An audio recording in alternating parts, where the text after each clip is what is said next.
किसी व्यक्ति के लिए बर्बाद होने के 5 लक्षण है: नींद, गुस्सा, भय, आलस्य और काम को टालने की आदत। जो धनवान है उसी को आज के युग में विद्वान और सम्मानित व्यक्ति माना जाता है। ये एक कड़वा सत्य है। इस संसार में आज तक किसी को भी अपने धन से, जीवन से, स्त्री से और भोजन से पूर्ण तृप्ति नहीं मिली। इनका जितना अधिक उपयोग किया जाता है उतनी ही उनको और पाने की कामना बढ़ जाती है। जो तुम्हारी बात सुनते समय इधर उधर देखे उस पर कभी विश्वास न करे। सांप के दांत में, बिच्छू के डंक में, मक्खी के सर में और मनुष्य के मन में जहर होता है। किसी ने पूछा जहर क्या है? आचार्य चाणक्य ने बहुत ही सुंदर उत्तर दिया, हर वो चीज जो जिंदगी में आवश्यकता से अधिक होती है वही जहर है। फिर चाहे वो ताकत हो, धन हो, दुख हो, लालच हो, अभिमान हो, आलस हो, महत्वाकांक्षा हो, प्रेम हो या घृणा, आवश्यकता से अधिक जहर ही है। मान और सम्मान की लड़ाई में कभी अकेले रह जाओ तो रह लेना,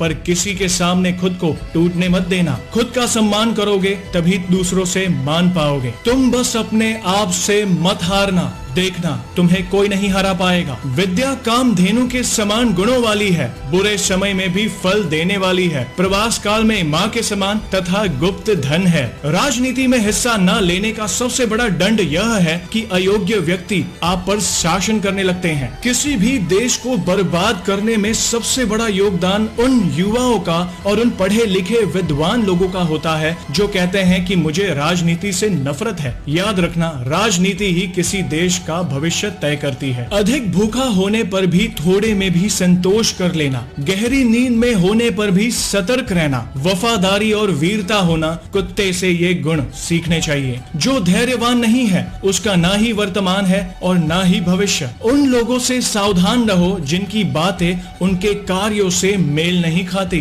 जब भी तुम्हारा हौसला आसमान तक जाएगा, याद रखना कोई ना कोई पंख काटने जरूर आएगा। जिस व्यक्ति के पास बुद्धि होती है, शक्ति भी उसी के पास होती है। संतुलित दिमाग जैसी कोई सादगी नहीं, संतोष जैसा कोई सुख नहीं, लोभ जैसी कोई बीमारी नहीं और दया जैसा कोई पुण्य नहीं। अपने बच्चों को पहले 5 साल तक खूब प्यार करो, 6 साल से 15 साल तक कठोर अनुशासन और संस्कार दो, 16 साल से उनके साथ मित्रता करो। आपकी संतान ही आपकी सबसे अच्छी मित्र है। इस दुनिया में किसी भी सफल आदमी से पूछ लेना कि समय की क्या महिमा है। सारा खेल समय का है, जिसने इसकी इज्जत कर ली समय उसी का होगा। जो लोग परमात्मा तक पहुंचना चाहते हैं उन्हें वाणी, मन, इंद्रियों की पवित्रता और एक दयालु हृदय की आवश्यकता होती है। सबसे बड़ा गुरु मंत्र है कभी भी अपने राज दूसरों को मत बताएं, ये आपको बर्बाद कर देगा। बस आखिर में यही कहूंगा, समय जिसका साथ देता है वो बड़े बड़ों को मात देता है।